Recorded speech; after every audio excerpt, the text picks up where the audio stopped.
Bismillahirrahmanirrahim. Assalamualaikum warahmatullahi wabarakatuh. Waalaikumsalam warahmatullahi wabarakatuh. Salam berkat rahmat Allah Maha Kuasa. Selamat siang, salam sejahtera bagi kita semua. Salam, Om Swastiastu, Namo Buddhaya, salam kebajikan. Yang saya hormati Ketua Umum Konfederasi Cinta Tanah Indonesia yang dijiwai dengan kemanusiaan, Bapak Iman Kesehatan. Yang saya hormati Ketua Umum Organisasi Sidikiyah, Bapak Joko Herwanto. Yang saya hormati Ketua Umum Perkumpulan Instruktur Penggiat Jati Diri Bangsa, Ibu Dr. Widiningsi, dan segenap pengurus tim cabang dan para instruktur. Kemudian yang saya hormati Kapolsek juga hadir di sini, Kapolsek Sati Asi, dan seluruh staf UOT yang telah dilantik sebagai pengurus provinsi Asosiasi Profesi Instruktur Penggiat Jati Diri Bangsa, dan yang telah melaksanakan TOT dan telah selesai melaksanakan sertifikasi. Betul nggih? Iya. Lulus semua nggak? Kompeten semua nggak?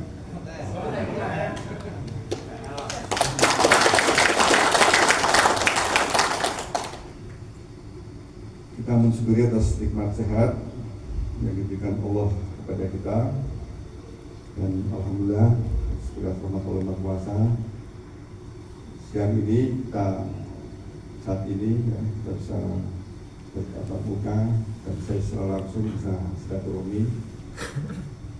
Mudah-mudahan ya, setiap langkah kita ini betul-betul untuk ibadah, karena kita diciptakan kan dengan ibadah. Artinya ibadah itu wajib nggak? Wajib. Nah, tapi kewajiban untuk ibadah. Saat ini Bapak Ibu telah melaksanakan sertifikasi sebagai instruktur penggiat jati diri bangsa. Itu instruktur yang kompeten di bidang sebagai instruktur penggiat jati diri bangsa. Diniatkan kewajiban ibadah, sehingga dorongan luhur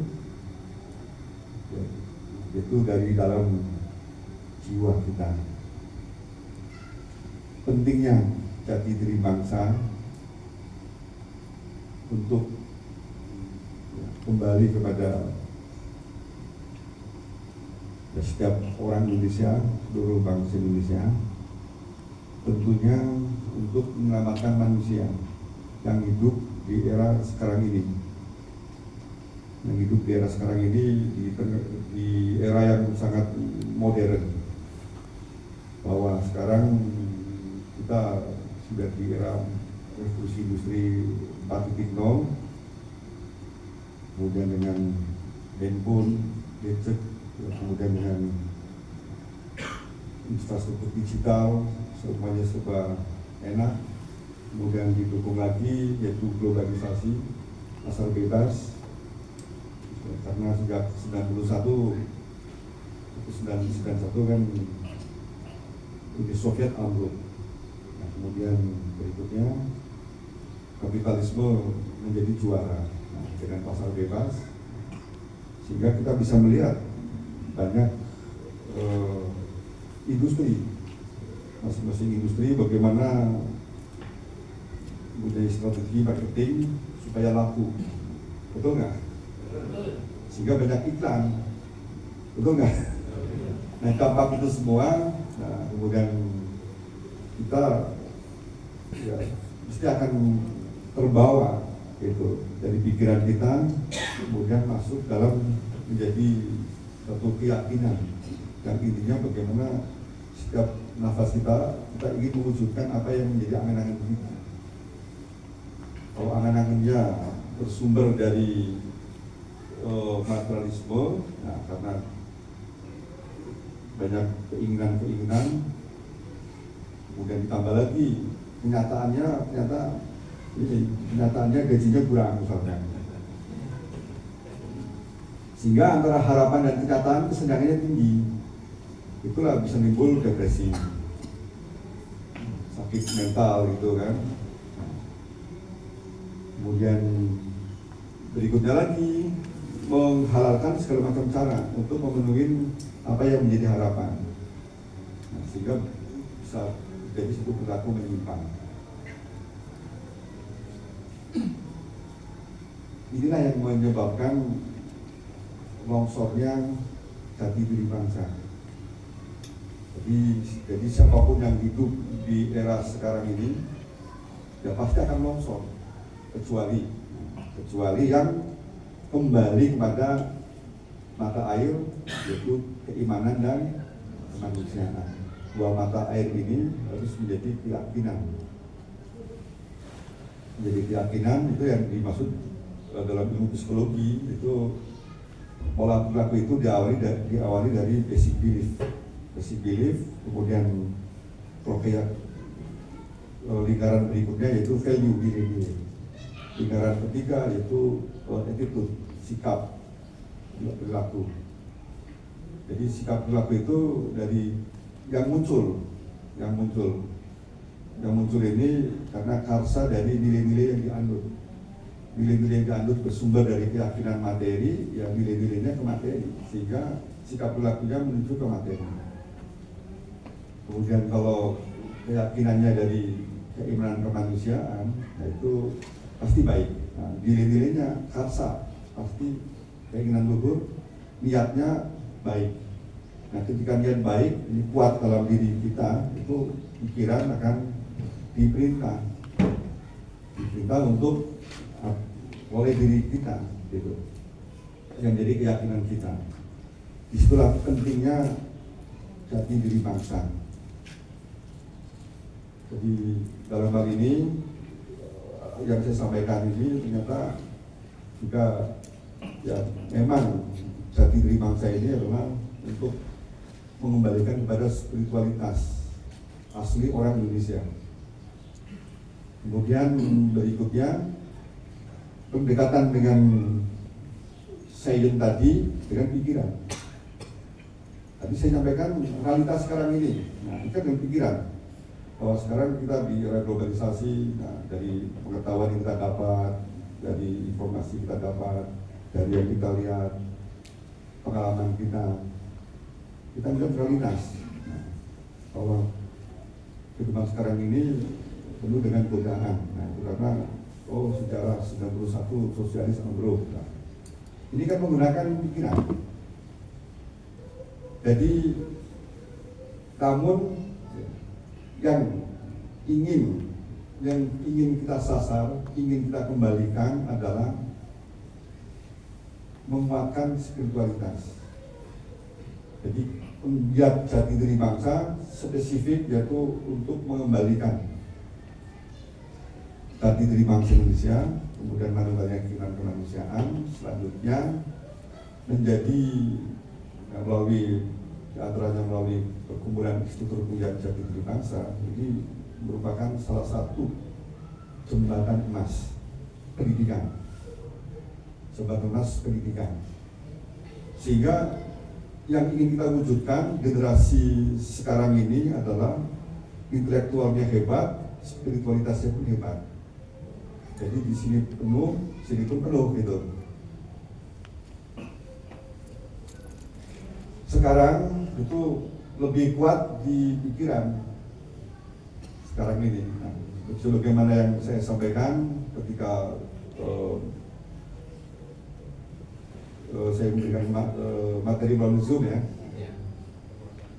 Fakta sejarah. Nah, ini pakai pikiran juga. Jadi pikiran ini tetap tidak bisa kita tinggalkan.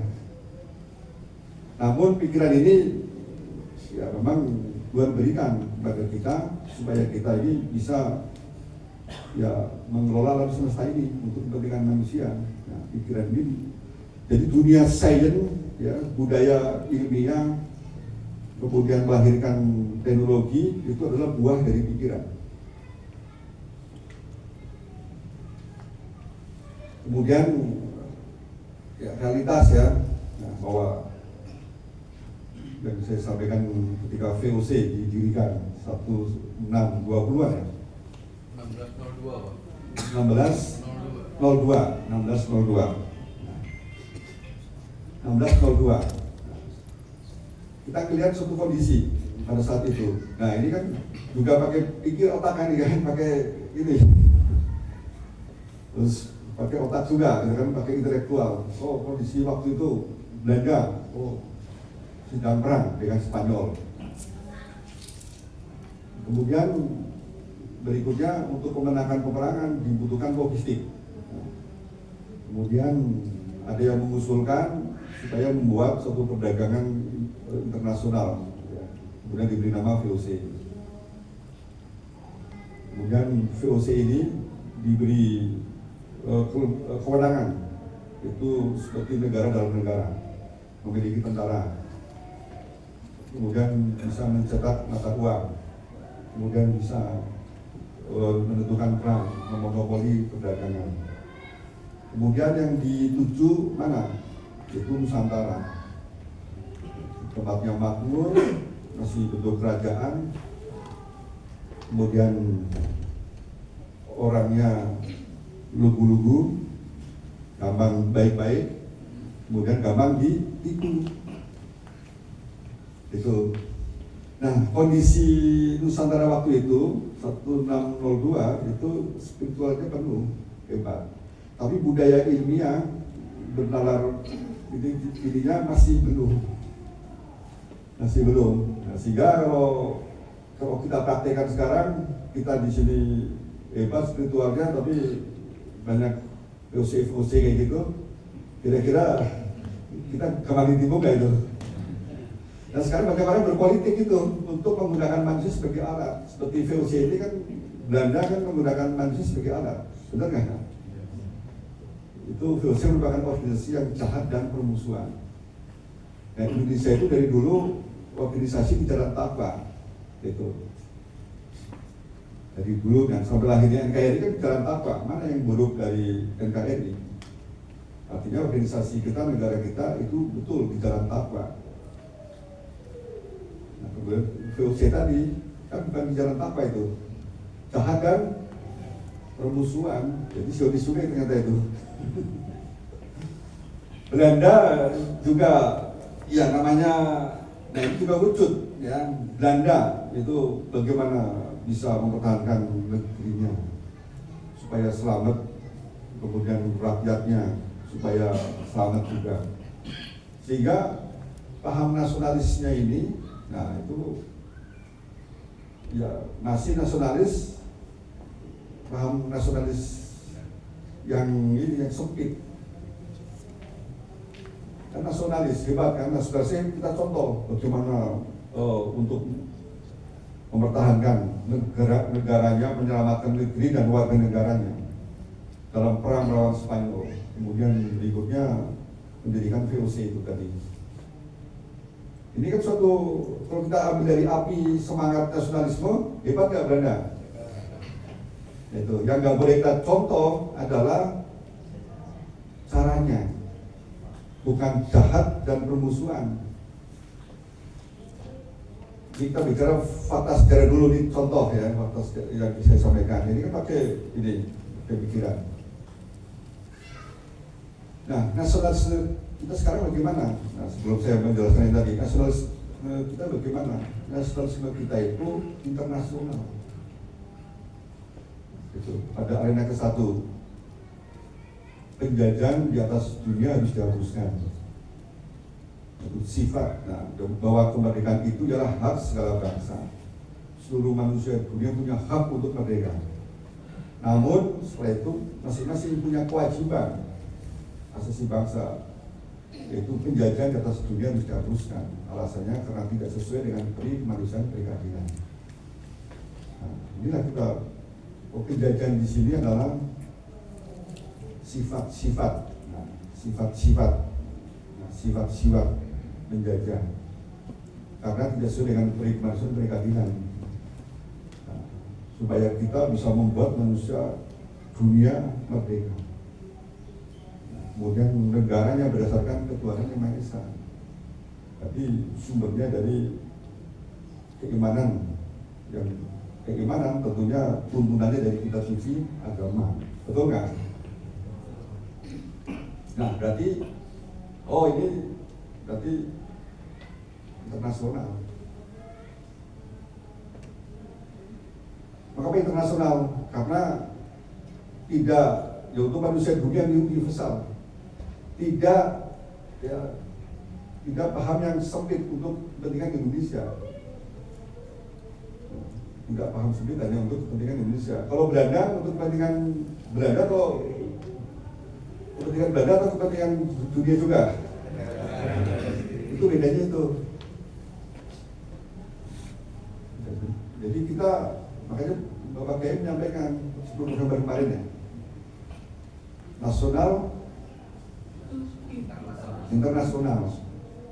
Nah saya melihat realitasnya itu yang paling ini, ya alinea ke-1 itu, alinea ke-1 tadi bukan undang-undang dasar. Nah itu ternyata, oh ya benar juga, kita tidak dusta. Nah kalau Belanda ngomongnya, wah ini hak asasi manusia termasuk Eropa, dusta nggak?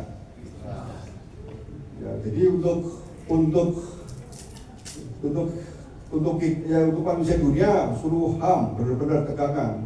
Tapi ketika ya contohnya Amerika ya, dengan Ukraina, Israel, nah nyatanya kan perang terus kan, diam saja PBB pun nggak berdaya. Nah tapi HAM-nya Indonesia ini melalui menggait jati diri bangsa ini. Ini sekarang ini kita bagaimana jadi internasional itu loh. HAM itu jadi nasionalis internasional ya melalui penggait jati diri bangsa ini. Nah jadi alinea ke-1 itu ilmu tasawuf. Jadi ilmu tasawuf itu gimana? Ya kalau saya merujuk di konstitusi itu ya alinea ke-1 dan ke-3. Nah alinea ke-1 itu ilmu tasawuf, yaitu yang pakai maksud ilmu tasawuf, yaitu ilmu yang membicarakan sifat hati terpuji dan tercela.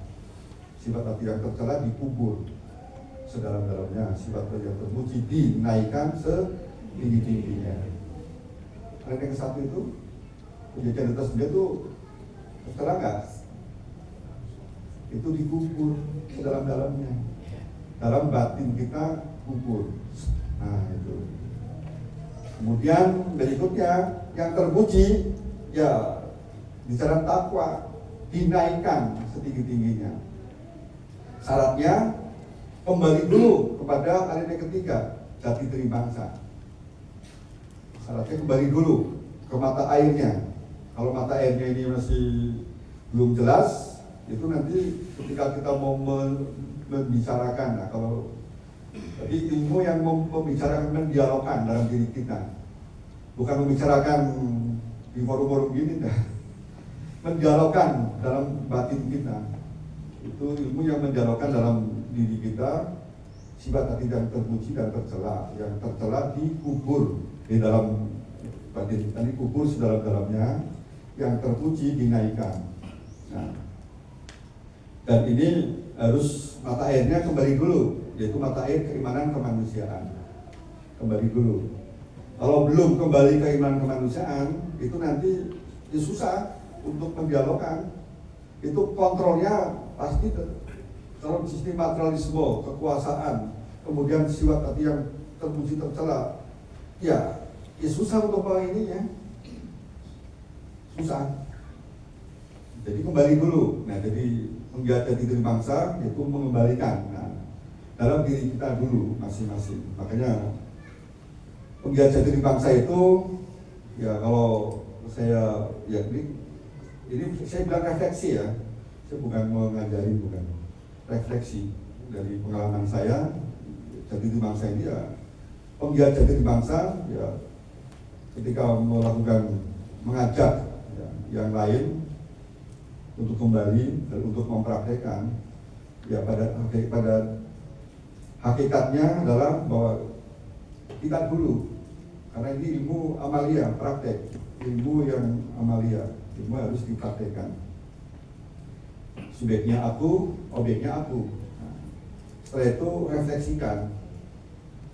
Saya mencoba untuk merefleksikan dari pengalaman saya, kemudian saya melihat dari realitas, kemudian saya dengan pendekatan ilmiah juga, kemudian saya saya konstruksi. Nah,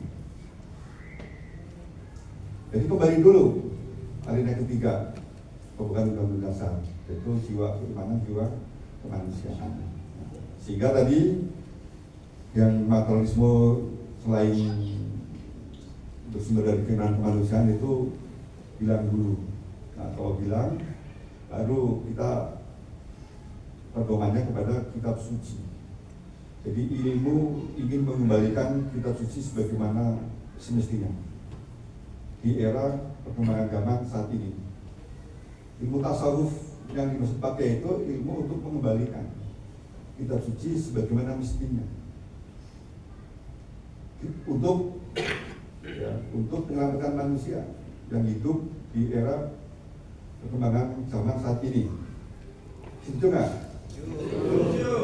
Nah, kalau zaman dulu, zaman Nabi, terus turun Nabi lagi, itu kan karena manusianya lupa. Nah, manusia sekarang, kita secara realitas pada lupa nggak? Nah, sekarang coba dia refleksikan bagaimana kondisi manusia sekarang ini.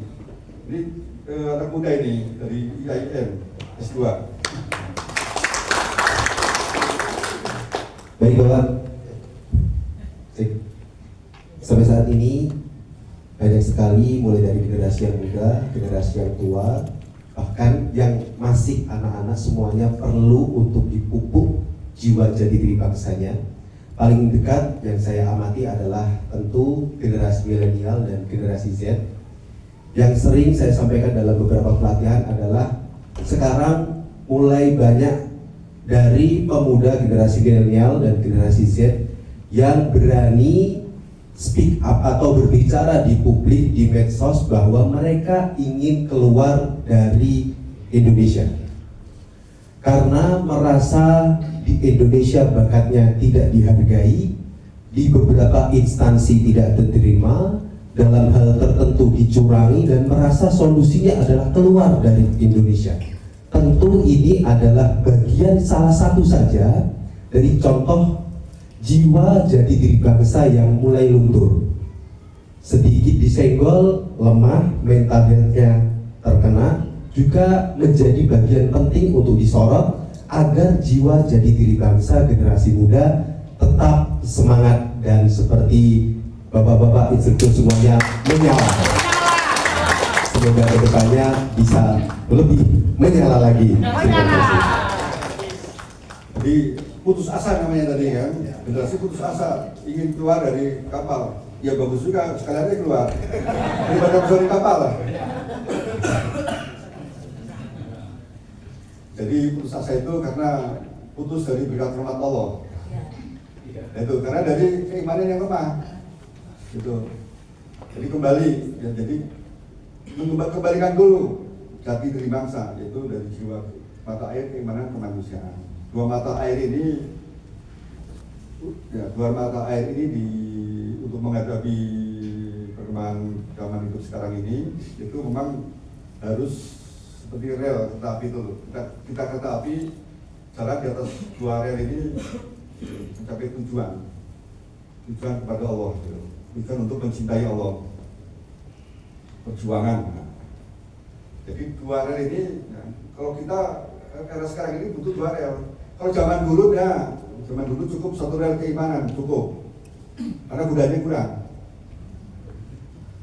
Dan zamannya zaman VOC dulu lah, zaman buru-buru, zamannya ini kan kerajaan, kemudian melaut, kemudian berikutnya bertani, berburu, penduduknya masih sedikit. Ya kalau kampung banget itu loh. Bayangannya gitu kan. Kalau saya dulu kampung, waktu 97 di kampung, Godaannya masih kurang lah, nggak ada medsos, sekarang belum ada boro-boro ini. Rumpi aja sekitar situ aja. Ke sekolah, nanti balik, kemudian paling apa, mandi di sungai gitu kan. Nanti main kelereng gitu kan. Ya paling dulu ya tipu-tipu dikit kalau surang-surang dikit cuma sejak main kelereng tuh kan. Atau paling banter muri, blimbing, tebu. Itu tugas saya itu mangga gitu kan, terus rambutan sekitaran itu kan. Nah kalau sekarang sudah di era modern benar ini, 4.0 sudah digital. Nah, jadi kembali kepada hati diri bangsa, tidak cukup kembali. Nah, setelah kembali itu baru kepada mata air. Nah, keimanan kemanusiaan, ya tadi dua hal ini harus saling menjiwai, manunggal, gitu. Manunggal. Ya kalau zaman dulu cukup keimanan, ya Bung Hatta itu beliau memang basicnya ya, itu lahir di lingkungan yang religius. Ya, tapi Bung Hatta lahir 1902 ya, 02. Nah, jadi kondisinya di kampung, guru-guru ngaji, penganut tasawuf. Kemudian beliau sekolah, nah kan politik etik. Nah ini mulai nih. Jadi mulai kapan negeri kita ini juga manusianya itu ini mulai mengenal berpikir ilmiah? Ya sejak politik etik, edukasi 1901 banyak sekolah. Nah, termasuk Bung Hatta 1902 lahir, setelah itu umur waktunya sekolah, beliau sekolah. Itu saya baca bukunya Bung Hatta. Sekolah, terus beliau ngaji, terus beliau penganut orang tuanya menganut tasawuf gitu. Nah, Bung Hatta ya, dalam perkembangannya beliau konsisten terhadap keimanannya, konsisten. Makanya beliau selalu menyampaikan bahwa ya kepada Allah itu jalan lurus. Sudah kepada Allah enggak kanan enggak kiri lagi, lurus ya kepada Allah ya sudah lurus, istiqomah. Nah, Bung Hatta itu istiqomah. Gimana kita melihat beliau ketika di Jakarta sekolah tetap istiqomah, di Belanda tetap istiqomah. Nah, Bung Hatta itu salah satunya yaitu pemimpin nasional kita, ya termasuk Bung Karno ya. Nah, saya sampaikan tadi Bung Hatta sejak lahir tadi kan jelas tadi itu intelektualnya hebat, spiritualnya pun hebat penuh. Intelektual bukunya beliau, buku itu selalu dibawa kemana-mana. Sampai sekarang bukunya beliau sama di jalan di rumah, jalan Ngambunjol ya, Diponegoro, di tempat yang sekarang tinggal putri Bung Hatta yang ketiga, Bu Halidah Hatta. Jadi buku-bukunya selalu dibawa kemana-mana dan beliau mewakili intelektual yang hebat. Wah, itu yang naskah proklamasi kan Bung Hatta kan, yang nyimak ya, yang nulis Bung Karno ya, itu ya, bisa jadi warna dari pembukaan Undang-Undang Dasar itu juga banyak diwarnai oleh Bung Hatta juga, bisa jadi begitu. Nah ini kita nggak membahas ke sana ya, tapi Bung Hatta ini salah satu contoh, yaitu intelektualnya hebat, spiritualnya pun hebat. Jadi, nah kemudian kembali ke ini tadi ya, Bung politik etik tadi. Nah, jadi banyak melahirkan kaum-kaum yang melahirkan mulai sudah berbudaya ilmiah, bernalar kritis. Kemudian lahirlah kaum yang pendobrak dan penata. Buahnya karya agung, naskah proklamasi. Nah, ya, nyata yang menulis Bung Karno, yang ngendiko dawuh Bung Hatta. Kemudian Pancasila. Kemudian berikutnya pembukaan Undang-Undang Dasar. Sampai kemudian memilih Bhinneka Tunggal Ika sebagai semboyan negara. Ini kan kaum-kaum yang terdidik, tercerahkan, dan melampaui apa yang dilakukan. Nah, perkembangan sekarang ini, kita intelektualnya hebat, tapi longsor, ya pasti semangat longsor. Hidup dengan penuh dengan godaan. Sehingga inilah kita perlu dakwah gitu kan, dakwah supaya kembali kepada kitab suci. Ya, karena ini Indonesia, ya kita suci sesuai dengan agama keyakinan masing-masing. Yang agama Islam ya ingin mengembalikan Al-Quran sebagaimana mestinya. Setuju nggak? Nah ini saya merefleksikan ini. Jadi kembali dulu kepada keimanan kemanusiaan, kembali kepada jati diri bangsa. Tidak cukup kembali, nah, masih ada caranya bagaimana. Nah inilah dengan falsafah amalia, ilmu amalia, ilmu harus dipraktekkan, Kemudian berikutnya dengan metode kacamata ya, manunggal olah rasa, periksa dan karsa. Olah periksa ini bukan pikiran loh ya, jangan gagal paham. Kalau menurut saya, karena olah periksa pikiran itu kerjanya sains intelektual, melahirkan teknologi. Olah periksa yang rasa karsa ini adalah ilmu tasawufnya tadi, periksa, mendialogkan sifat tadi terpuji dan tercela. Diperiksa, yang tercela di tubuh, yang terpuji di. Nah, ini langsung rasa periksa karsa, langsung menyatu gitu, manunggal. Sehingga karsanya langsung baik, positif gitu loh. Nah, inilah dari mata air yang benar, keimanan kemanusiaan, nilai-nilainya baik, karsanya baik, nah baru pikiran disuruh, intelektual disuruh untuk apa? Ya untuk semua yang dilakukan untuk manusia. Titik temunya yaitu manusia. Titik temunya manusia, bahwa ilmu untuk manusia, teknologi untuk manusia.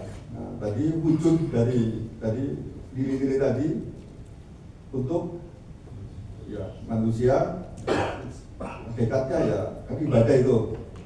Ini perintah Allah gitu loh, wajib gitu kan. Jadi wajib, perintah. Nah, jadi menjalankan tadi apa?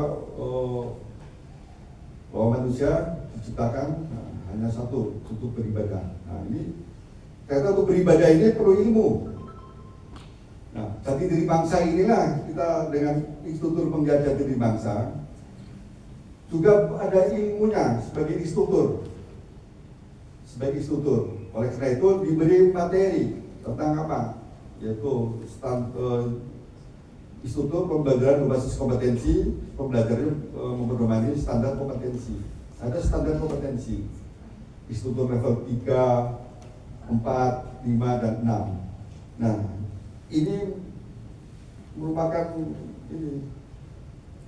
merupakan produk dari intelektual, pikiran, supaya kita ini berfungsi menjadi institutur yang terstandar, sehingga harus kuat di pikirannya, harus kuat di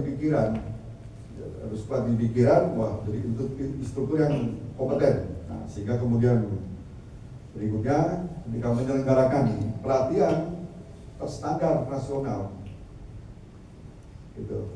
Ini namanya struktur kompeten berfungsi sebagaimana mestinya. Nah, kemudian berikutnya tugas kita bersama. Nah, sekarang ini kan sudah selesai nih. Sekarang sudah terbentuk berapa provinsi Bu Widi? Pengurus berapa? 5. Nah, kita bahas yang dulu 15. Nah, ini jadi perkumpulan Institutur Penggiat Jati Diri Bangsa, kemudian dan lembaga sertifikasi profesi, ini menyiapkan tenaga institutur yang kompeten. Jadi Bu Widi ini fungsional, menyiapkan institutur. Nah, selanjutnya dalam manajemennya, di bawah manajemen persaudaraan cinta tanah air Indonesia yang dijiwai manusianya kemanusiaan. Namun dalam pendampingan dari perkumpulan institutur siap selalu gitu kan, kita tetap karena terus meningkatkan institutur yang kompeten terus. Dan saat ini sudah terbentuk 15 provinsi asosiasi profesi institutur penggiat jati bangsa. Oleh karena itu asosiasi profesi inilah yang akan terus untuk meningkatkan kualitas nanti dalam praktek, kemudian ada masukan, informasikan untuk meningkatkan latihan yang lebih berkualitas, masukan-masukan. Nah, jadi diberikan dalam ilmu manajemen berarti ada temuan-temuan jadi bahan evaluasi, menjadi bahan kajian untuk produksi yang lebih bagus lagi. Jadi Bapak Ibu ya,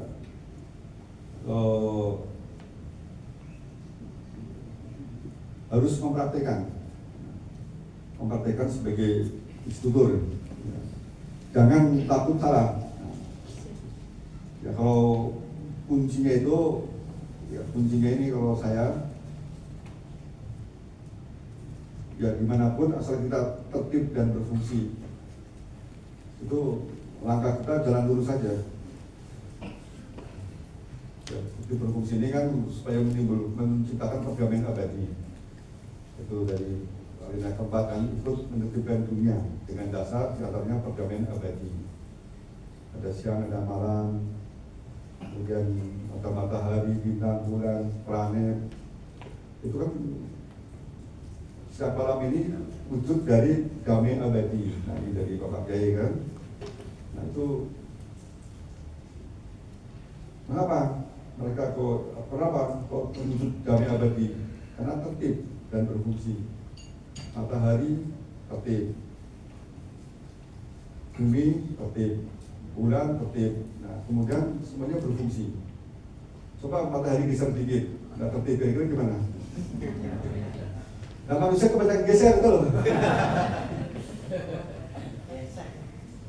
Nah itu kan wujud damai abadi. Nah kita mencontoh alam semesta. Apa di situ? Ya kita dimanapun harus tertib dan berfungsi. Nah di sini pandangannya, nah cara pandang yaitu sebuah organisasi yang Bapak Kiai kan sudah ulang-ulang menyampaikan organisasi. Nah, organisasi ini adalah tempat ekosistem hidup. Ada suatu ekosistem kehidupan. Organisasi dalam konteks ekosistem kehidupan. Begitu bagus ya. Rumah tangga ekosistem kehidupan bukan? Organisasi bukan? Nah, tubuh kita ekosistem kehidupan bukan? Organisasi juga kan? Alam semesta ekosistem kehidupan bukan? Negara ekosistem kehidupan bukan? Nah, jadi pandangannya adalah organisasi tapi spesifik, tidak general. Tergantung dari mana yang mau kita lihat, yang mau kita bahas, gitu.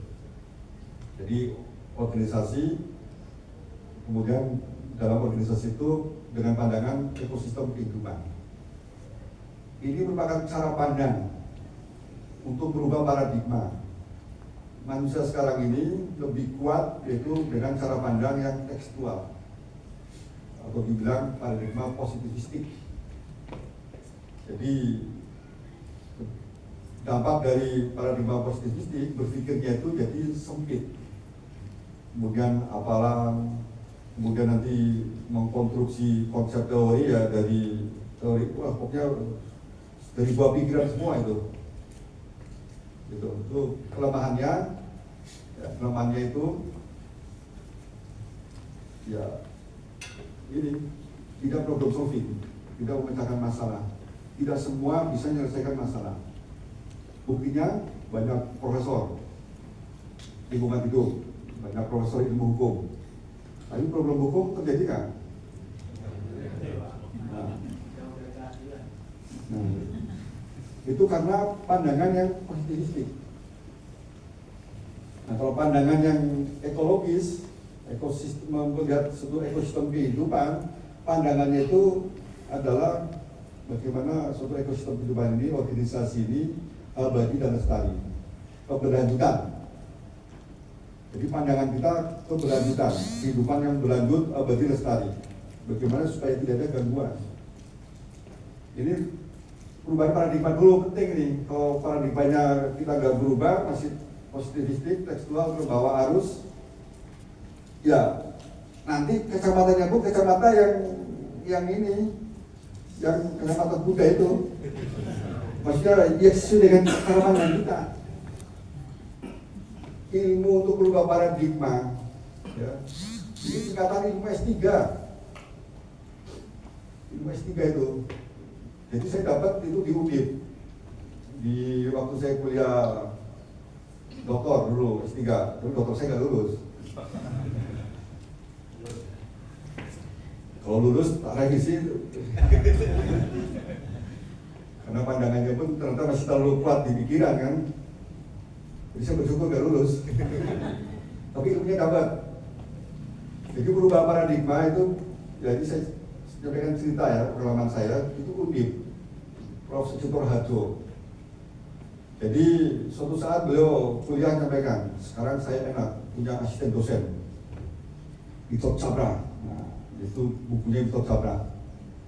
Itu buku tentang paradigma, mengkritik paradigma yang positivistik, tekstual, diperluas menjadi paradigma yang sistemik, holistik, ekologis.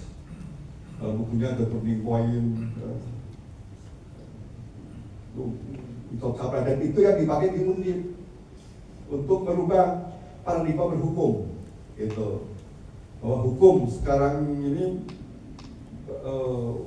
terlalu budaya kuat dengan paradigma positivistik. Hukum untuk hukum. Nah, sehingga beliau melahirkan hukum progresif.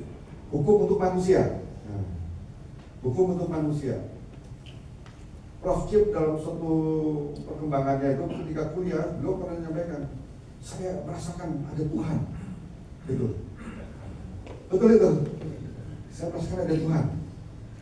Dan dengan pandangan tadi yang sistemik politik ekologis, merasakan ada Tuhan. Tapi budaya ilmiah ini kan masih ini kan, kitab suci kemudian dibawa ke disertasi kan nggak semuanya berani gitu. Jadi Prof. Cip, Prof. Sucipto Harjo, Begawan Hukum baru menyampaikan ada Tuhan, gitu. Nah, itu baru satu pandangan paradigma yang sistemik, holistik, ekologis. Jadi dari pakai bukti bukti kita bisa memperluas, kita bisa untuk menggiat jati diri bangsa. Itu ya paradigmanya harus tadi sistemik, holistik, ekologis. Itu kan ya kalau paling mudahnya itu ya Bhinneka Tunggal Ika itu loh. Bhinneka Tunggal Ika, sebuah organisasi, itu suatu pandangan. Bhinneka Tunggal Ika pandangan yang ekologis, ekosistem kehidupan, gampang dipahami. Tapi dipahami dengan paham yang positivistik, tekstual, ya nggak ketemu-ketemu. Ya berbeda-beda atau satu juga, itu juga kan. Ya tapi sejarahnya gimana, siapa yang nulis, segala macam, apalan gitu loh kan. Nah, pandangan yang tadi ekologis, oh Bhinneka Tunggal Ika, oh ini pandangan ekosistem kehidupan. Oh rumah tangga, oh juga ekosistem kehidupan. Ada ayah, ada ibu, anak, oh, itu sering terhubung. Nah, kemudian berikutnya, bagaimana supaya damai, oh, tertib dan berfungsi. Nah, semuanya tertib. Orang bapaknya tertib, ibunya tertib, anaknya tertib, berfungsi. Kemudian dialog, ingin apa? Oh, anak bersekolah kemana? Oh, ada masalah, itu bisa disolusikan. Tapi kalau satu ada yang nggak tertib, nggak berfungsi, berdampak nggak ke ekosistem di rumah tangga? Jadi itulah maksud pandangan yang ekologis tadi. Nah, ilmu hukum ini, jadi kalau hukum sekarang ini itu memang hukum yang ini agak membuatkan tadi kan dampak dari pandangan positivistik. Nah, akhirnya hukum itu hukum, itu sempit. Sehingga apa? Gampang diperalat penegak hukum ini oleh pelaku-pelaku yang mau jadi Zionis. Misalkan saya mau memperalat Pak Kus, mau menjebak Pak Kus misalkan, saya menggunakan hukum untuk melakukan suatu kejahatan. Itu ada teorinya, ada bukunya. Prof. Roni Baskara. Apa bukunya? Kejahatan berdaulat. Ya, kejahatan berdaulat. Nah, itu diawali dari tesis hukum untuk melakukan suatu kejahatan. Pelakunya tahu hukum, menggunakan hukum untuk melakukan kejahatan. Terus tesis kedua menciptakan jaring kejahatan dan penyimpangan. Itu cara kedua. Setelah itu terwujudlah suatu hubungan tadi jahat dan permusuhan. Nah, kemudian kejahatan berdaulat itu ada bukunya. Jadi inilah kita perlu juga ini kan. Jadi jangan tinggalkan berkarakter kritis, berbudaya ilmiah. Tapi yang ingin kita kuatkan adalah kerjanya kita, yaitu kembali kepada spiritual, mengembalikan.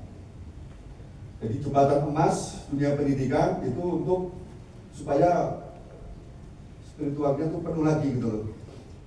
Jadi kita di ranah itu, tapi ketika kita menjadi instruktur tetap menggunakan pikiran.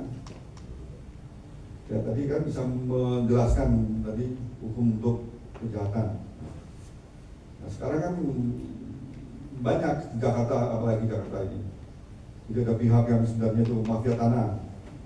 Mafia tanah kan orang tahu aturan hukum. Setelah itu dia menggunakan celah-celah hukum. Setelah itu dia menciptakan dari kejahatan penyimpangan. Diciptakan. Ya, dengan materi juga kan, karena outputnya kan sudah dihitung. Dapat untung sekian gitu kan.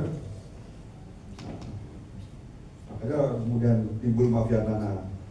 Sekarang sedang digatas dan lain-lain. Nah, itu karena tadi pandangan yang hukum itu hukum. Kalau hukum itu manusia, ya itu pasti nggak tega, gitu kan.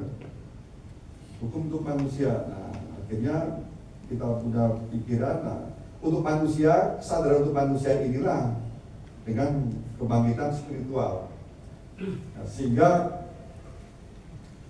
apa yang kita lakukan, ya diharapkan ya, orang Indonesia ini, ya, khususnya dari Indonesia dulu, bahwa manusianya itu semuanya beriman.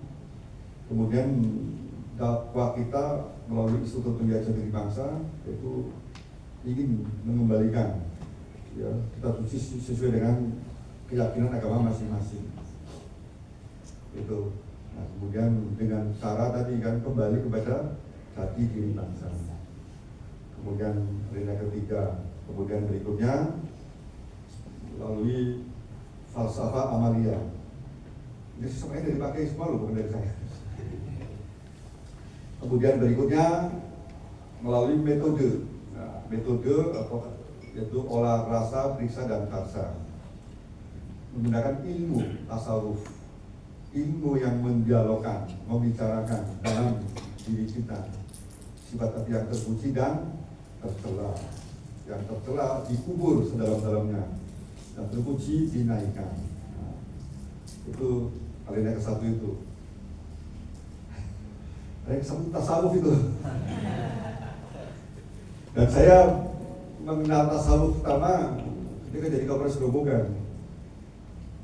Itu diawali ketika pertama jadi Kapolres, kemudian saya tanya siapa tokoh di Grobogan. Nah, inilah produk dari ilmu amalia.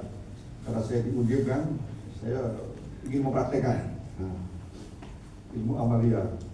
Siapa tokoh di Grobogan? Ki Ageng Selo. Nah, saya cari di Google ajaran Ki Ageng Selo. Muncul itu apa? Pepali Ki Ageng Selo. Pepali Ki Ageng Selo. Nah, kemudian apa? Ojo agawe aku, ojo ladap, ojo jahil, ojo ati serakah. Nah, kan ojo membuang tadi. Itu sifat-sifat tercela semua dibuang. Ada bukunya. Nah, kemudian saya print. saya lihat, wah ini jos ini. Tapi saya terus terang aja, saya belum mengenal pesantren. Saya mengenal pesantren jadi gerobokan. Jadi basic saya ya dulu mengenal Al-Quran, bisa sholat itu justru dari sekolah. Dari sekolah gitu kan. Jadi sangat dangkal sekali ya, benar-benar ini kan abangan. Sampai jadi kapolres loh. Kemudian berikutnya saya tanya ke Ustadz, ini saya mau mengangkat ini. Oh, apa? Jadi saya tanya, apa mang? Karena saya takut juga kan nanti, wah ini aliran opo gitu kan.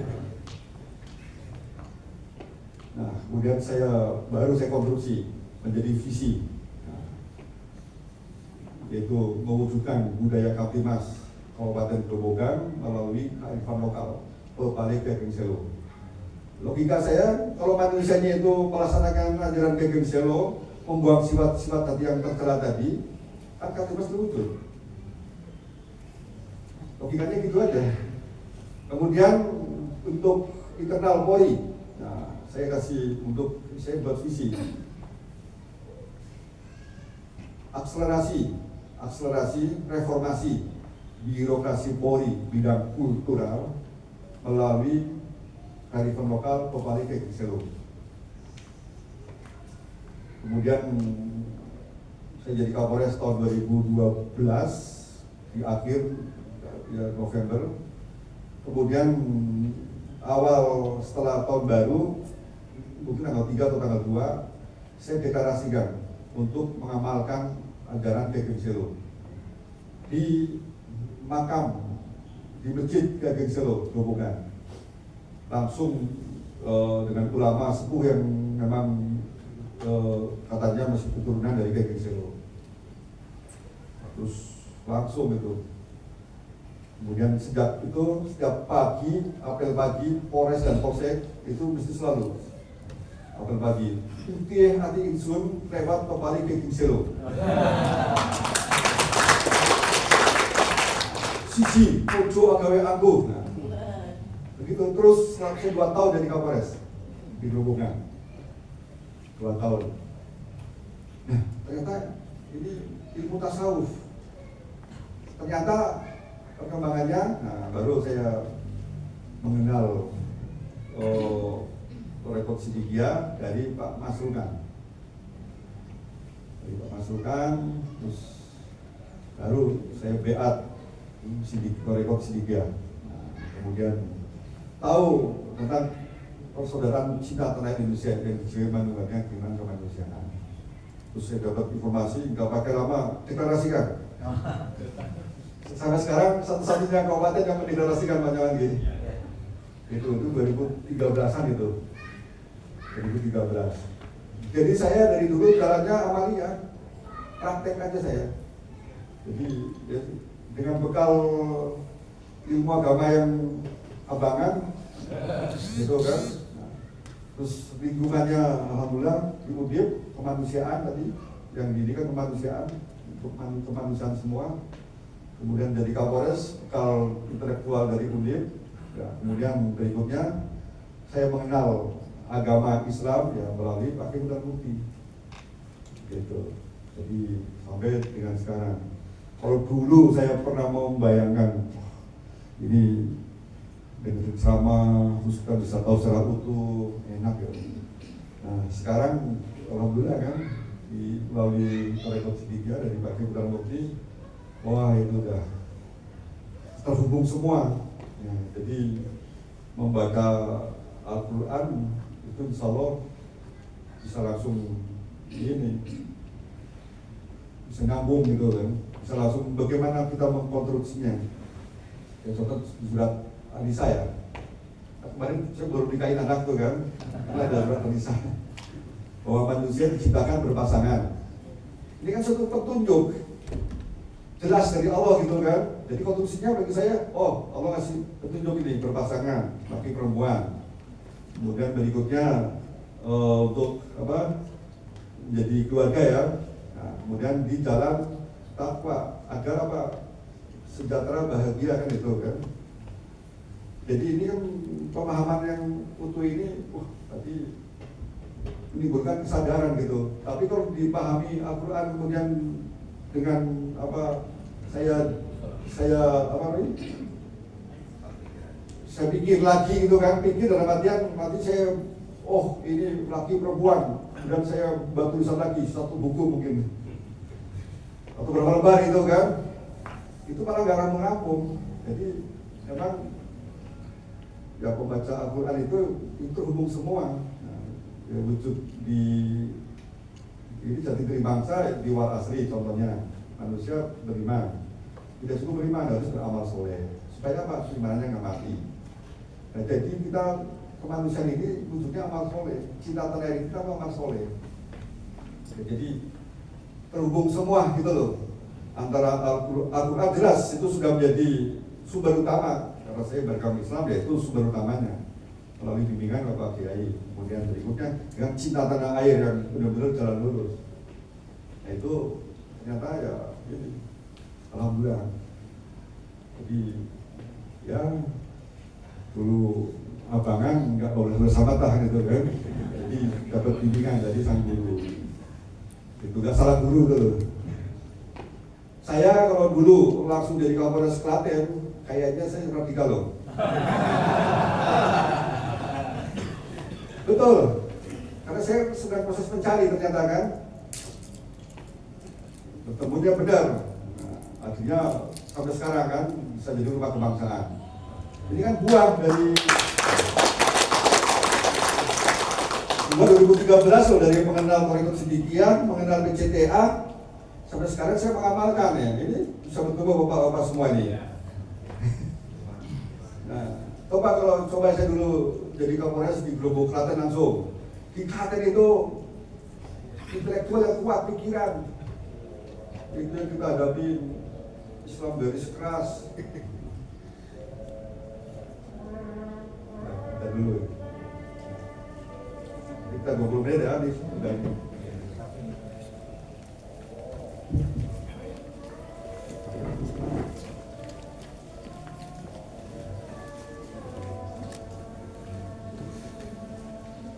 Kan kepada kondisi ideal. Ya, jadi dulu VOC intelektualnya hebat, sekarang intelektual debat udah. Dulu 1601 intelektual kita masih kurang, sekarang sudah hebat. Nggak perlu debat nah. Sekarang setelah kita membuat aplikasi, membuat WA, platform itu udah bisa, buat mobil itu udah bisa, anak karya bangsa udah bisa. Nah, hanya jembatan emas kita diartikan untuk mengembalikan kepada spiritual, dan kembali kepada jati diri bangsa. Itulah ilmu kita, ruang lingkupnya itu. Namun ketika kita menyampaikan tetap menggunakan pikiran. Karena kompetensi ini berfungsi ini karena dari pikiran. Kita membaca, kita pusing, kita mulai menyesuaikan dengan standar. Ini kan pikiran.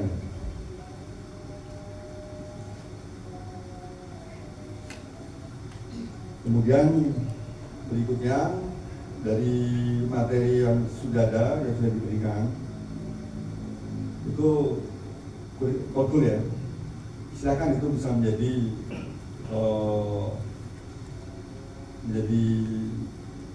alat instrumen ya. Dan sudah dipraktekkan di semester ini. Jadi yang sekarang ini sudah ada prakteknya. Alhamdulillah, terima kasih. Kemudian nanti silakan nanti dengan CTA ya. Jadi era sekarang ini kita betul-betul ya, untuk ngegas nih. Karena sekarang baru ke pemerintahan yang baru Pak Prabowo. Jadi Pak Prabowo dari langkah-langkah yang dilakukan, sampai dengan di April kemarin kan mungkin dari Ibu Rinenda, jadi menjadi seorang patriotik gitu. Pak Prabowo langsung mempraktekkan yaitu jati diri bangsa, mempraktekkan cinta tanah air, nasionalis internasional, di antaranya melalui program ketahanan pangan dan energi. Ini satu program yang sangat masuk akal gitu, karena dunia sedang perang. Nah, sekarang Trump kepilih ya, alhamdulillah nih perangnya mau reda nih. Artinya nih alam dunia pun sudah mulai kondusif nih kan. Nah, jadi kita Indonesia ini kemudian untuk tegas kembali kepada jati diri bangsa, jadi nggak usah ragu-ragu lagi. Nggak usah ragu-ragu lagi. Tapi memang tadi harus kita satu asosiasi. Nah, nanti kalau ada yang mengingatkan, ada evaluasi, ya bisa diterima. Kemudian juga perlu ada proyek ini praktek. Nah, praktek yang paling gampang apa sih? Yang paling bisa langsung menyatu, ya dengan ketahanan pangan. Nah, jadi ya, sekarang ya, petani ini dimanjakan oleh pemerintah melalui diberi alat mesin pertanian, kemudian benih, pupuk, dan lain-lain. Jadi uang negara banyak diberikan untuk petani. Kemudian ada program makan bergizi gratis. Nah, targetnya itu jangan sampai makan bergizi gratis menggunakan bahan baku dari luar, termasuk susu. Nah, sehingga produksi itu kan dari tanah air ini, pertanian, perkebunan, perikanan, termasuk kelautan ini. Jadi ketahanan pangan bukan hanya sayuran, termasuk ayam, telur. Jadi sekarang praktek untuk kita, ya mungkin untuk di organisasi di lingkungan Sitigia, di PCTA, dengan memanfaatkan lahan yang ada. Hidupnya kayak hidup zaman saya dulu di kampung dulu, punya ayamnya bertelur gitu kan, tanam sapi, tanam katu ya, daun katu ya. Kemudian ya diberi dari lingkungan gitu kan. Jadi ketahanan pangan yang dimaksud Presiden itu adalah target yang pertama, bagaimana seluruh rumah tangga dapat memenuhi kebutuhan rumah tangga dari pekarangan dan lahan yang dimiliki. Mengapa? Karena kalau dihitung ya dengan jumlah keluarga yang ratusan juta, satu keluarga katakanlah 2 juta, dihitung itu untuk kebutuhan rumah tangga itu 1.400 T. Sehingga untuk mencegah ketergantungan yaitu bahan baku dari impor, nah, kembali kepada rumah tangga masing-masing. Yang kedua, gabung ke kelompok tani. Nah, kelompok tani ikut menjadi penggerak ke kelompok tani dan kelompok wanita tani. Nah, kelompok tani dan kelompok wanita tani inilah yang punya hak untuk mendapatkan tadi bantuan dari pemerintah. Saya di Mabes Polri, nah itu alhamdulillah memanajemen ini, yaitu polisi sebagai penggerak ketahanan pangan. Yaitu di setiap desa ada polisi. Kemudian berikutnya tugasnya yaitu tadi melakukan tadi pendampingan. Itu tugas utamanya tugas polisi. Tapi sambil dilihat kelompok tani, kelompok wanita tani, kemudian mengajak yang seperti ini kan untuk memanfaatkan lahan lingkungannya. Nah, kemudian perlu disambut ya dari CTA, dari organisasi lingkungan Sidibia. Jadi di kelompok tani ini itu nanti perlu orang-orang yang bisa menjadi contoh untuk bersama tadi Polri bersama instansi pemerintah lainnya, PPL dan lain-lain, yang intinya ya prakteknya kelompok tani ini misalkan mau aktif katakanlah apa ada nanti mau membuat proposal bantuan alat mesin pertanian, pupuk segala macam. Kemudian Polri nanti akan mendampingi, mengasih tahu caranya gini, nah, itu. Sampai kemudian mengawal. Sedang kita buat aplikasi juga, dikawal di yang meng-ACC itu Dinas Pertanian Kabupaten setiap proposal. Kemudian berikutnya surat dari Dinas Pertanian, setelah di ACC Dinas Pertanian membuat surat ke direktur yang terkait. Kalau terkait dengan mesin pertanian, Direktur Al-Sintang, Kementerian Pertanian. Kalau terkait dengan bibit, Direktur Hortikultural. Kalau terkait dengan peternakan, Direktur Peternakan. Contoh seperti itu. Nah, nanti di Mabes Polri pun kita kawal sampai kemudian nanti distribusi langsung kepada kelompok tani. Nah, sehingga di kelompok tani ini kan dibutuhkan kelompok tani jujur. Karena kelompok tani ini banyak juga dapat mesin pertanian digelapkan. Nah, inilah saya maksud wujud dari praktek jadi diri bangsa itu. Ini perlu kita dukung pemerintah ini. Jadi kondisi sekarang ini, ya Pak Presiden dengan Menteri Pertanian, tapi Menteri Pertanian ketika mau nyuruh Kepala Dinas Pertanian Provinsi itu susah, karena yang angkat Kepala Dinas Pertanian Provinsi itu Gubernur. Ketika mau nyuruh Kepala Dinas Pertanian Kabupaten susah juga. Jadi pejabat di Kementerian Pertanian banyak ngeluh. Ketika datang ke daerah sering ditinggal loh karena Kepala Dinas nggak loyal. Jadi uangnya mau, tapi nggak loyal gitu.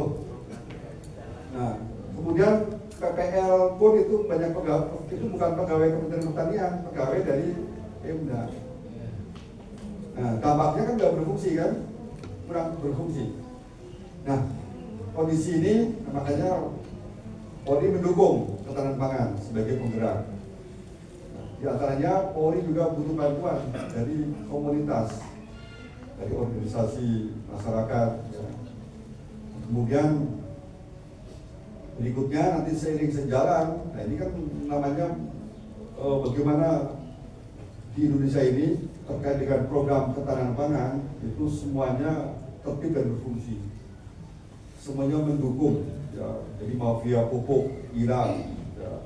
Jadi melalui kerjasama ini bersama-sama itu contoh paling nyata. Jadi melalui dan nanti di Semarang, di Gunung Pati, selalu nanti Gubernur ya. Kita jadikan contoh nanti sana, yaitu pekarangan pangan bergizi. Nah, itu nanti sama berhubungan dengan makan bergizi gratis. Jadi sodakornya kita alihkan melalui produksi untuk ketahanan pangan. Nanti, contoh seperti itu. Nah ini dampak ya dari makan bergizi gratis, yaitu kan butuh bahan baku. Nah, bahan bakunya ini dari petani. Nah, kemudian dari petani selanjutnya makan bergizi gratis. Jadi yang stunting, yang kurang pintar kan kena lapar. Nah, diharapkan pikirannya akan karena bergizi intelektualnya bagus, nanti masuknya dalam dunia pendidikan. Jadi yang Pak Prabowo lakukan sasarannya itu satu ke perut, nah, supaya kenyang. Yang kedua manusianya itu pintar gitu, cerdas. Ini butuh ini sebagai bahan informasi dan ini butuh dukungan. Karena saya ya sekarang kan saya di Mabes Polri langsung berinteraksi dengan Menteri Pertanian. Kemudian saya banyak dapat informasi gitu kan, nah, dan saya berbuat gitu loh. Nah sekarang diantaranya saya lihat wah ini program Pak Prabowo ini kalau nggak didukung berat nih. Jadi manajemen sampai tingkat desa ini nggak mudah. Gitu.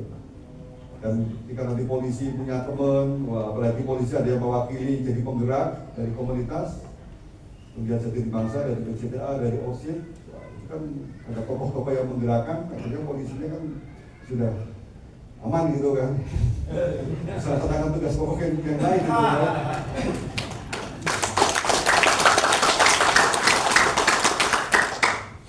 Itu untuk praktek penggiat Jati Bangsa, termasuk nanti bagus di pesantren Jati Bangsa di Kediri, itu kan lahannya luas tuh.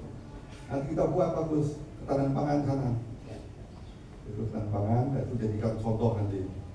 Sehingga nanti kalau ada kegiatan di sana itu udah bahan baku dari situ sendiri gitu kan. Jadi mulai coba kita manajemen ke arah sana, memilihkan. Dan sekarang karena ini lagi menjadi program, nah, sehingga kalau itu di manajemen media, kemudian dibuat video bagus, diviralkan, inilah, nah itu mengajak yang lain. Itu, jadi ini cara bagaimana Pak Presiden untuk menyelamatkan negara, memberikan perlindungan terhadap warga negaranya menjadi negara maju. Karena targetnya, ya, kalau tadi itu program untuk di level desa ya, atau kelurahan. Nah, kalau level daerah, provinsi, targetnya Indonesia menjadi lumbung pangan dunia. Makanya dengan program Cetak Sawah seperti di Merauke. Kemudian berikutnya nanti ada pekarangan ini pekarangan produktif di pekarangan jagung di 10.000 hektar dan bertani dengan teknologi modern, mesin pertaniannya traktornya dikasih. Ya, saya dikasih traktor 3 loh saya. Saya kasihkan ke kelompok tani yang roda 4 1. Jadi sama dari Kalimantan misalkan ada lahan 1000 hektar, nah itu silakan untuk tanam apa, jagung misalkan. Nah, jadi alat mesin pertanian dan bibit segala macam di tahap awal dihibah dari negara. Tapi syaratnya 25 tahun nggak boleh dialih fungsi. Itu syaratnya demikian. Jadi ada yang menjamin, nah itu makanya polisi dianggap ini bisa menjamin. Nah, PCTA OSIS bisa jadi nanti, bahwa ini kita bisa menjamin petaninya akan jujur, gitu. Intinya itu. Nah, sehingga tadi katakanlah daerah itu menjadi lumbung pangan. Nah, jadi beras, jagung dan lain-lain. Ini merupakan satu pekerjaan besar, tapi membawa kesejahteraan. Gitu. Nah, tinggal bagaimana sekarang kita mulai mengajak generasi sekarang mau bertani, berkebun, melaut juga gitu. Ini yang program prioritas dari Pak Prabowo, yaitu menyangkut ketahanan pangan. Kalau ketahanan energi kaitannya yaitu sawit. Sawit kita kan minyak sawit begitu pun dijual di negara lain kan dicekal, dipersulit. Akhirnya kemudian dibuatlah menjadi energi, menjadi biosolar segala macam. Akhirnya negara lain itu promo itu maksudnya.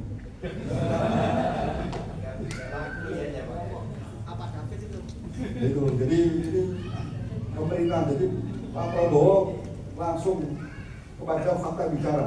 Nah, tapi kalau fakta bicara ini nggak kita sambut dengan langsung cepat-cepat, nah sayang. Nah, saya masih unsur pemerintah, saya polisi. Nah, sekarang dari unsur masyarakat ini perlu dukungan ini. Ini sebagai bahan program juga untuk PCDA barangkali, untuk OSIS itu, dan untuk meningkatkan kesejahteraan anggota juga, termasuk dimanfaatkan lahan-lahan di sekitar pesantren. Dimanfaatkan, kemudian membentuk kelompok tani dengan gabung, nggak sendiri kan, gabung dengan yang lain, kemudian berikutnya sama-sama merencanakan membutuhkan alat mesin pertanian apa. Nah, nanti tinggal bagaimana ketika dapat traktor itu nanti kan ada tetap sewa. Nah, sewa tapi uangnya kan nanti untuk anggota kelompok tani itu sendiri. Nah, tapi sewanya kan lebih murah gitu kan. kesepakatan gitu.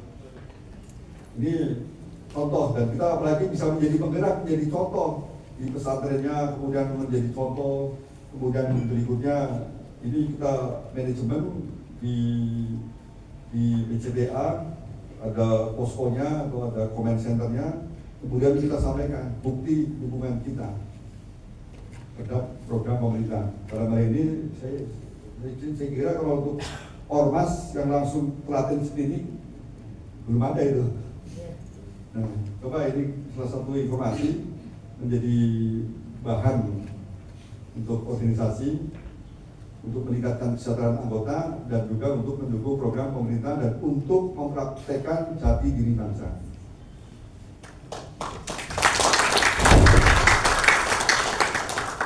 Saya kira itu inspirasi dari saya. Ya, tadi yang pertama saya menyampaikan jati diri bangsa ini mengapa harus kembali, karena tadi kembali kepada mata air anugerahnya keinginan kemanusiaan. Kalau nggak kembali kepada mata air keinginan kemanusiaan, bisa nanti muncul terjebak dengan kehidupan sekarang ini duniawi, atauisme. Setelah kembali kepada mata air keinginan kemanusiaan, masih membutuhkan yaitu falsafah, amalia, praktek. Kemudian dengan metode pola rasa, iksa dan karsa, dengan menggunakan ilmu tasawuf alinea ke-1, bukan undang-undang dasar, itu ilmu yang membicarakan, mendialogkan dalam diri kita sifat hati terpuji dan tercela. Dan tercela dikubur, dan mesti dinaikkan, dipraktekkan, dibiasakan. Inilah cara intelektual kita ini menjadi hamba, menjadi pelayan. Jadi bekerjanya intelektual dan bekerjanya spiritual ini beda. Spiritual itu hubungannya dengan keimanan. Terus kalau nggak keimanan, udah aku yakin, jangan pakai pikiran. Setelah itu praktekkan, yaitu kemanusiaan, harus maju, amal soleh. Jadi ada di emosi dan batin kita. Nah, kemudian jadi periksa ini bukan pikiran ya. Periksa itu adalah tasawuf, ilmu yang membicarakan tadi suatu sudah tercela. Kemudian mengkontrol emosi, yaitu emosi yang negatif dikendalikan, dikubur menjadi emosi yang positif sehingga spiritualnya akan kuat. Itulah kalau dalam ISU intelektual spiritualism. Jadi kalau ISU kan ilmu tinggi itu, bilang itu kan berapa hari itu kan. Nah ini cukup dengan pandangan tadi paradigmanya ekologis, ekosistem kehidupan. Kemudian berikutnya tadi pikiran intelektual, ya, itu harus pikiran kita suruh tidur menjadi hamba pelayan rajanya kita, spiritual kita, dengan menolak emosi sehingga menjadi emosi yang positif, niatnya positif, pikiran disuruh. Nah itu sebagai jalan menuju kepada Tuhan untuk hidup di era perkembangan zaman godaan sekarang ini yang serba menggoda. Nah, sehingga sampailah kepada itu menuju kepada cinta Tuhan, cinta dan cinta, bertemunya cinta hamba dengan cinta Allah. Gitu. Di ilmu tingkat tinggi, ilmu tingkat tinggi, gitu. sangat ini. Silakan nanti dipraktekkan ya dalam pelatihan-pelatihan ini sebagai jembatan emas dunia pendidikan, karena dunia pendidikan sekarang ini sudah penuh di intelektualnya hebat, dan spiritualnya dikembalikan. Seperti generasi pertama yang terdidik, terserahkan, itu generasi pendongkrak dan penata, Bung Karno, Bung Hatta, dan lain-lainnya. Dan setiap kita menyampaikan selalu dikundur dan berdoa. Jangan nanti kita bicara Pak Prabowo terus kita bicara Pak Jokowi, jangan. Pak Jokowi pun yang baik semua. Jadi presiden kita ini semuanya memang tepat pada waktunya. Ya. Bung Karno tepat pada waktunya.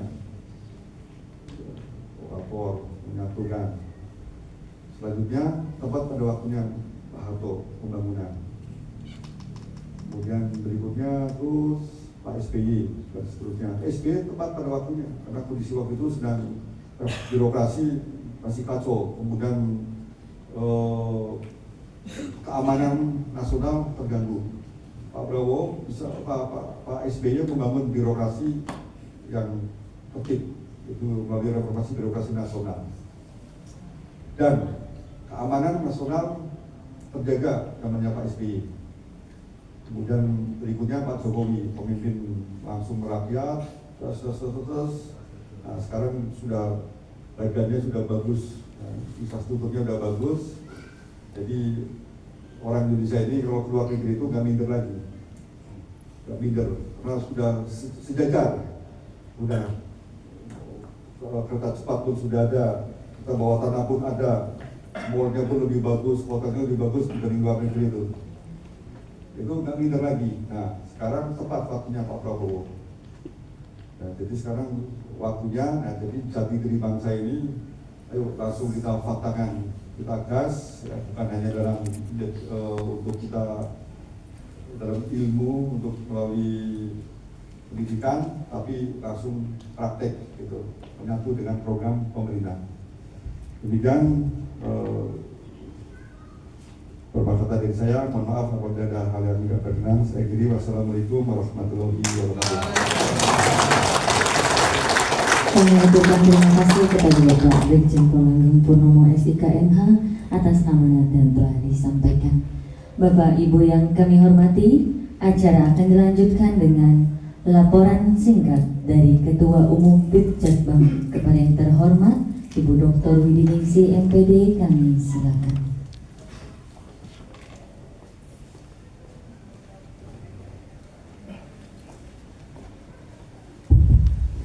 Bismillahirrahmanirrahim. Assalamualaikum warahmatullahi wabarakatuh. Salam berkat rahmat Allah yang Maha Kuasa. Saya akan melaporkan secara singkat kepada Bapak Ketua Dewan Pembina yang telah dengan panjang lebar memberikan bekal kepada teman-teman instruktur yang di pagi hari ini tadi sudah dilantik dan berbahagia. Selamat pertama kali saya ucapkan pada teman-teman. Dan tak lupa tugas sudah menanti di daerah masing-masing. Jangan lupa nanti juga untuk pembentukan kelengkapan pengurus dan visi misi yang sejalan dengan ADRT yang telah dibahas kemarin. Yang kami banggakan, Bapak Ketua PCTA Indonesia, Bapak Ketua Sidikiah, dan Sekjen kita yang telah mendampingi kita di sini. Dan tak lupa yang kami banggakan juga Bapak Ketua Dewan yang telah memfasilitasi sehingga kegiatan ini dari 22 kali pertemuan TRT sampai kepada kemarin hadir di sini dan praktek di SMA Negeri 9 dengan 2 mobil semua sampai hari ini beliau yang memfasilitasi kita. Berikan terus dan terima kasih yang sedalam-dalamnya untuk Bapak Brigjen Pol Purnomo, mudah-mudahan beliau diberikan kesehatan, kekuatan iman, dan tetap sehat untuk mendampingi kita semua. Tetap menyala, alhamdulillah. Dan alhamdulillah Bapak untuk instruktur itu sudah berjumlah 314, yang target waktu awal kita presentasi di BNSP tahun pertama itu 200, artinya sudah melebihi target. Dari untuk keluarga 3, 4, 5, dan 6. Cuma kualifikasi 6 memang masih sangat-sangat terbatas karena memang tidak sulit untuk menjadi seorang master. Itu. Dan yang kedua, untuk TUK tahun ini targetnya 2, tambah Bapak sudah terkabul dan terverifikasi di BNSP, yaitu di Kediri dan di Jombang. Seperti itu. Dan kemarin juga sudah praktek di SMA 9. Semuanya menyala dengan 12 pendamping instruktur, semua ada, dan teman-teman semua masuk ke kelas mempraktekkan untuk penguatan cinta tanah air Indonesia dengan jiwa jati diri bangsa. Itu seperti itu Bapak, yang mudah-mudahan nanti semuanya akan bisa tetap melaksanakan amanah-amanah yang tadi sudah disampaikan oleh Bapak Ketua Dewan Pembina. Sanggupkah teman-teman? Ya. Alhamdulillah. Nah Bapak, semalam kita membahas ADRT, mungkin nanti ada yang tanya untuk seragam kita Bapak ya. Nanti mungkin melalui info berikutnya. Untuk itu saya tidak akan panjang lebar ya Mbak, karena sudah waktunya panggilan Allah untuk sholat. Terima kasih. Begitu Bapak laporan kami secara singkat, mudah-mudahan sudah terwakili semua. Sekali lagi terima kasih, hanya Allah yang akan membalas kebaikan Bapak di sini, dan insya Allah kita tetap menyala Bapak untuk cabang di 15 provinsi. Oh ya, ada 5 provinsi Bapak yang hadir. Sebetulnya kami mengundang 10, tapi yang hadir baru DKI, Banten, Kaltim, dan Jambi. Yang 5 tadi sudah saya serahkan ke Pak Kus untuk di daerah berikutnya. Dan tadi juga Bapak, alhamdulillah ada dalam rangka ketahanan pangan, ada kesehatan gratis ya. Alhamdulillah di sini di Rumah Kebangsaan Bapak. Mudah-mudahan untuk berikutnya seperti itu. Mudah-mudahan pulang ke daerah masing-masing juga tetap dalam keadaan yang sehat, menyala, sehingga bisa membangkitkan untuk ketahanan pangan di daerah masing-masing. Terima kasih. Assalamualaikum warahmatullahi wabarakatuh.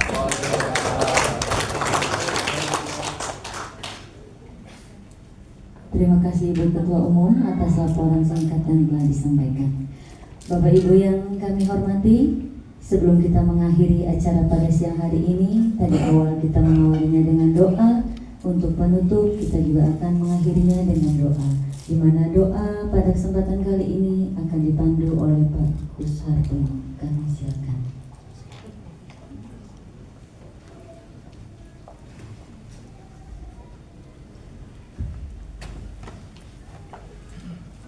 Assalamualaikum warahmatullahi wabarakatuh. Om Swastiastu, Namo Buddhaya, salam kebajikan, salam berkah, rahmat Allah yang maha. Baiklah Bapak Ibu yang kami muliakan, marilah kita tutup acara pelantikan pengurus Provinsi Asosiasi Profesi Pegiat Jati Diri Bangsa yang telah kita laksanakan. Dan pagi hari ini, siang hari ini sudah selesai. Semoga apa yang kita lakukan senantiasa mendapatkan berkat rahmat Allah Tuhan yang Maha Kuasa dan bermanfaat untuk diri kita, keluarga kita, bangsa, dan negara kesatuan Republik Indonesia. Berdoa menurut agama dan keyakinan masing-masing, kami persilahkan. Dan untuk yang beragama Muslim, kami mohon berkenan untuk membaca surat Al-Asr 1 kali dan Rabbana Atina 1 kali. Berdoa malam.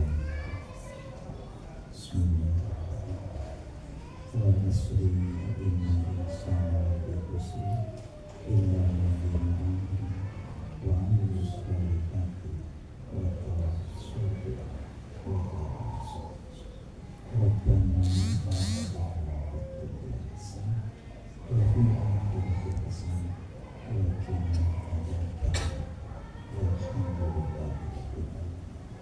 selesai. Terima kasih. Assalamualaikum warahmatullahi wabarakatuh. Salam berkat rahmat Allah yang Maha Kuasa. Terima kasih kami aturkan kepada Pak Kus Hartono yang telah berkenan memimpin doa penutup. Bapak Ibu yang berbahagia, demikianlah rangkaian acara pelantikan pengurus Provinsi Asosiasi Profesi Perkumpulan Instruktur Penggiat Jati Diri Bangsa pada hari ini. Semoga pengurusan dapat berjalan dan berkembang di provinsi masing-masing. Kami juga mengaturkan terima kasih kepada yang terhormat Ketua Umum Organisasi Sidikiah Bapak Joko Herwanto SOS, kepada Ketua Umum Organisasi PCTA Indonesia Bapak Idewa Nyoman S. Hatana, kepada Ketua Dewan Pembina Pipjatbang Brigjen Pol Purnomo SIK MH, kepada Ketua Umum Pipjatbang Ibu Dr. Widiningsih MPD, Sekjen Pipjatbang Bapak Kus Hartono, serta seluruh instruktur dan peserta yang telah berkenan hadir pada siang hari ini. Kami mohon maaf apabila selama pelaksanaan ada kesalahan baik tutur kata maupun kesalahan teknis. Akhir kata, wassalamualaikum warahmatullahi wabarakatuh. Om Santi Santi Santi Om.